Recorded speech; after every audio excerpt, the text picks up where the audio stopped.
Hi friends, welcome to tasty cooking. அருமையான சுவையில் நான்வெஜ்க்கே tough கொடுக்குற ஒரு மஷ்ரூம் பிரியாணி எப்படி செய்கிறதுன்னு தான் பார்க்க போகிறோம். ரொம்ப குறைவான இன்க்ரீடியன்ட்ஸ் வச்சு ஈஸியாகவும் அதே சமயம் ரொம்ப டேஸ்ட்டாகவும் செய்யலாம். வாங்கி இந்த ரெசிபி இப்போது எப்படி செய்கிறதுன்னு பார்க்கலாம். இது செய்கிறதுக்கு பிளேட்டில் 1/2 டீஸ்பூன் மஞ்சத்தூள் சேர்த்துக்கோங்க. 1 டீஸ்பூன் காஷ்மீரி மிளகாய் தூள் சேர்த்துக்கலாம். 1/2 டீஸ்பூன் கரம் மசாலா தூள் சேர்த்துக்கோங்க. தேவையான அளவு உப்பு சேர்த்துக்கலாம். 1 டீஸ்பூன் தயிர் சேர்த்துக்கலாம். கெட்டியான தயிர் சேர்த்துக்கோங்க.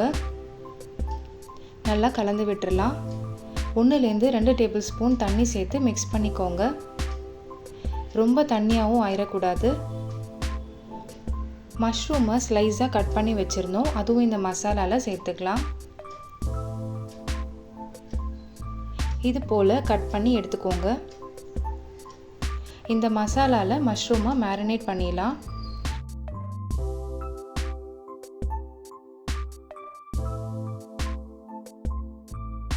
தவாவை அடுப்பில் வச்சிடலாம். இதில் 2 டேபிள் ஸ்பூன் எண்ணெய் சேர்த்துக்கோங்க.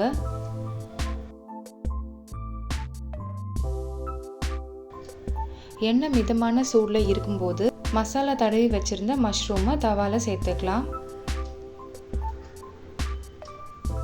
10 நிமிஷம் லோ ஃப்ளேமில் இருக்கட்டும்.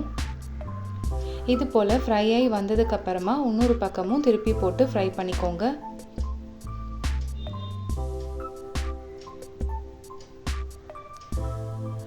தனியாக எடுத்து வச்சுக்கலாம்.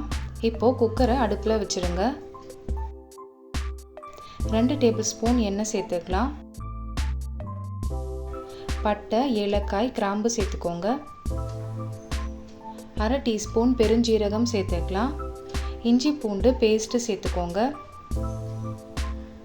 மீடியம் ஃப்ளேமில் வச்சுட்டு இஞ்சி பூண்டோட பச்சை வாசனை போகிற அளவுக்கு வதக்கி விட்டுக்கலாம்.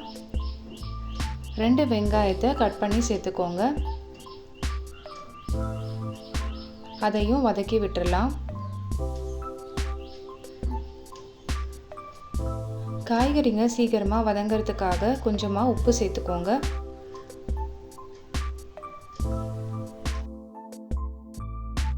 மொத்தமாக 4 தக்காளி தேவைப்படும். 2 தக்காளியை இது போல் கட் பண்ணி சேர்த்துக்கோங்க.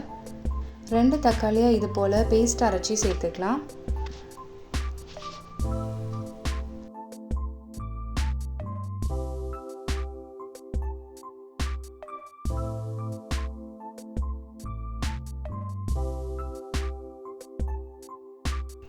வெங்காயம் தக்காளி எல்லாம் நல்லா வதங்கி வரணும். கேப்சிகம் 1 கட் பண்ணி சேர்த்துக்கலாம். இது ஆப்ஷனல் தான், சேர்த்துக்கிட்டிங்கன்னா டேஸ்ட் ரொம்ப நல்லாயிருக்கும். இது போல் சாப் பண்ணி சேர்த்துக்கோங்க.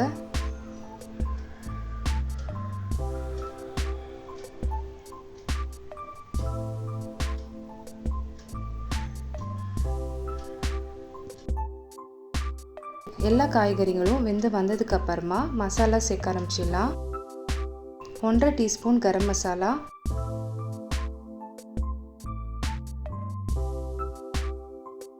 1 டீஸ்பூன் கொத்தமல்லி தூள்,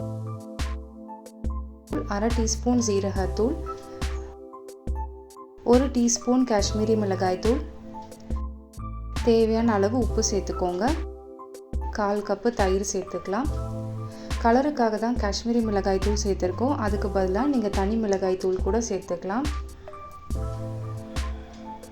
மசாலாவோட பச்சை வாசனை போகணும், அதனால நல்லா கலந்து விட்டுடலாம்.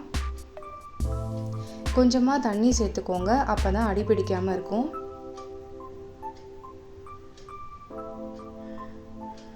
கலந்து விட்டுட்டு ஒரு 10 நிமிஷம் லோ ஃப்ளேமில் இருக்கட்டும்.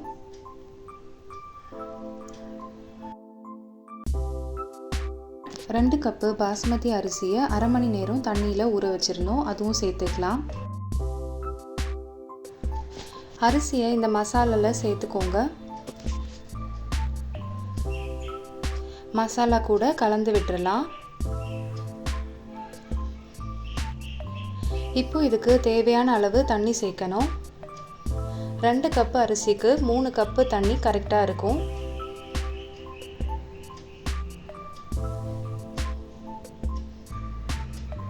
தேவையான அளவு தண்ணி சேர்த்ததுக்கு அப்புறமா கொத்தமல்லி தழை சேர்த்துக்கோங்க. புதினா இருந்தாலும் சேர்த்துக்கலாம். 1லேருந்து 2 டீஸ்பூன் நெய் சேர்த்துக்கோங்க. இது இந்த பிரியாணிக்கு நல்ல ஒரு ஃப்ளேவர் அண்ட் டேஸ்ட் கொடுக்கும்.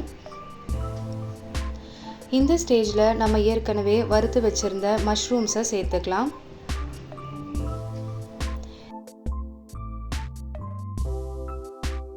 இந்த மாதிரி மஷ்ரூம் பிரியாணி ட்ரை பண்ணி பாருங்கள். ரொம்ப டிஃப்ரெண்ட்டாக இருக்கும். அதே போல் ரொம்ப டேஸ்ட்டாக இருக்கும். இப்போ நம்ம குக்கரை க்ளோஸ் பண்ணிடலாம். ஒரு விசில் ஹை ஃப்ளேமில் குக் பண்ணிக்கோங்க.